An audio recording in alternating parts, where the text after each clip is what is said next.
If you haven't heard the news by now, let me be the first to tell you that Portland Trailblazers head coach and NBA Hall of Famer Chauncey Billups and Miami Heat guard Terry Rozier were arrested Thursday in connection with organized crime gambling operations. They were working with the Mafia. Groups like La Cosa Nostra and the Genovese and Colombo crime families. They were running rigged poker games with X-ray tables and marked cards. Prop bets fixed with inside information. 30 people have been arrested, including 13 Mafia members. And the FBI says this has been going on for years. I'm Kyle, and welcome to Basketball Business, where we explore how business decisions, like allegedly committing wire fraud with the Mafia, shapes the game of basketball. We've covered gambling controversies before with the Jontay Porter case, but this one is different. It involves an active head coach making nearly $5 million a year, and a seasoned veteran earning over $26 million annually. Lock in, because the rabbit hole goes really deep on this one.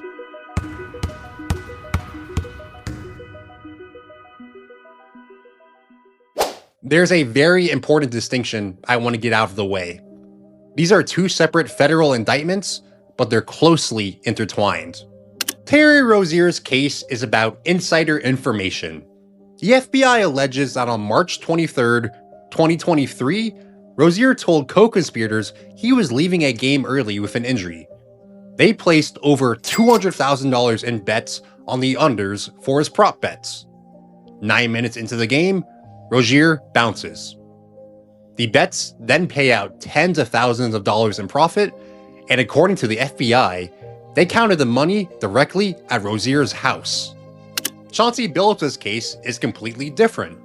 This is about rigged poker games.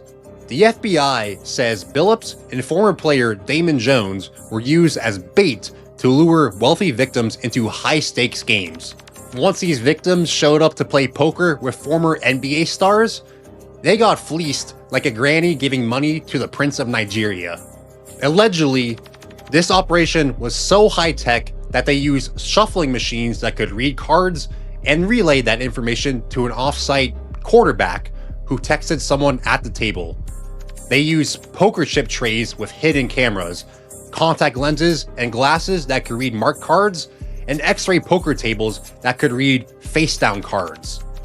One victim lost $1.8 million. Total losses exceeded tens of millions of dollars. These games happened in Manhattan, the Hamptons, Miami, and Las Vegas. One of those main Manhattan locations? A ritzy townhome that Travis Scott used to rent. Former NBA journeyman Damon Jones is the bridge between both cases. He's charged in both indictments. Jones earned nearly $22 million in salary during his NBA career. But according to league sources and public records, he lost most of it.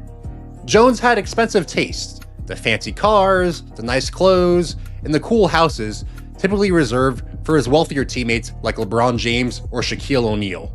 He loved playing cards, betting above his means against teammates who could afford to stomach the losses. Jones tried to file for Chapter 13 bankruptcy twice in Texas in 2013 and 2015.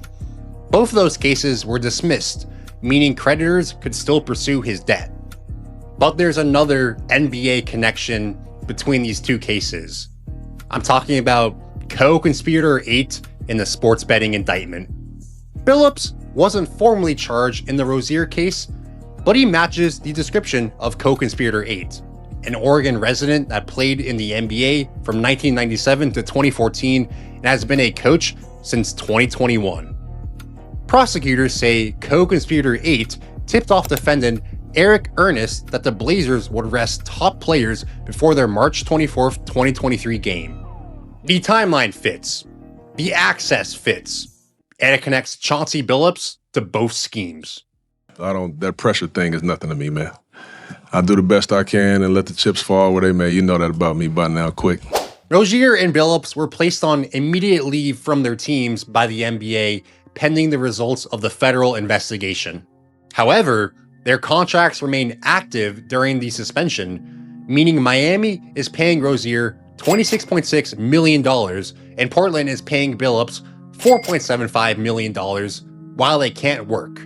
Those contracts contain morality clauses that will allow teams to void them if they are tried and convicted in the court of law for committing what Adam Silver calls a cardinal sin. The NBA has precedent here with the Jontay Porter disqualification, though that was for match fixing by a player. We've never seen a head coach banned for gambling violations. The legal process will take months, if not years.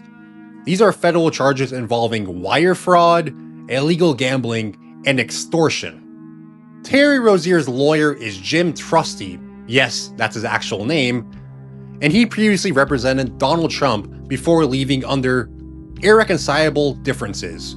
This creates a very interesting dynamic for all parties involved. On one hand, Trusty has insight into high-stakes federal cases and familiarity with the FBI and DOJ dynamics under the current federal administration.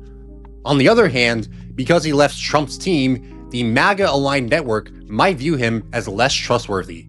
With Kash Patel running the FBI and doing exactly what his boss at the White House says, Trusty's past association could either be an asset or a liability depending on how prosecutors view his departure. But the FBI spent 4 years on this investigation, reviewed thousands of hours of video, and executed over 24 search warrants, so I don't think they'll let partisan politics get in the way of this. Here's an interesting point about Chauncey Billups, aka Co-Conspirator 8. If you work with the Mafia to rig illegal poker games, who's to say they won't exploit the coach in his given sport? And that brings us to the bigger connection.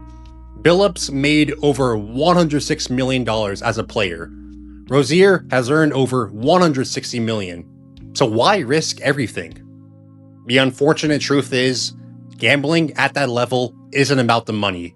It's about the dopamine hit and the addiction. There are guys on NBA rosters right now who've gone broke playing card games like Boo-Ray and been in debt to teammates. Wealth doesn't eliminate addiction, it just changes the stakes. The people in gambling rehab that have a scratch-off addiction and a high-stakes poker addiction have the same addiction.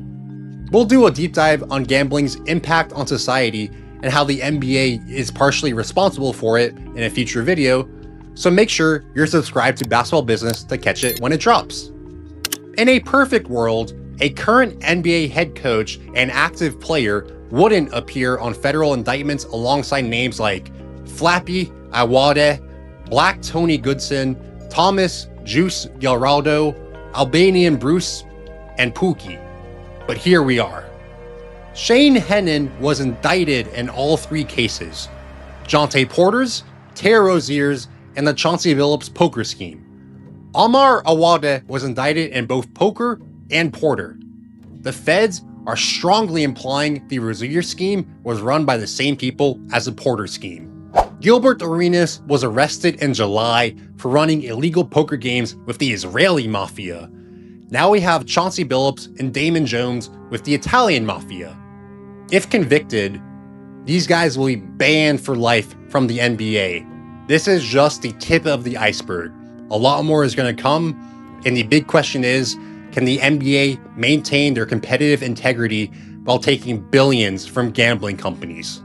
The league is in bed with the same industry that got 3 of its associates arrested by the FBI. That's not a coincidence, that's a business model.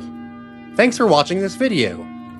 If you made it this far, you probably liked it, so go ahead and let me know by hitting that thumbs up button. And while you're there, make sure you're subscribed, because we're going to have a lot more investigative journalism on what will be the craziest gambling scandal in NBA history. I'm Kyle, this is Basketball Business, and remember, the house always wins.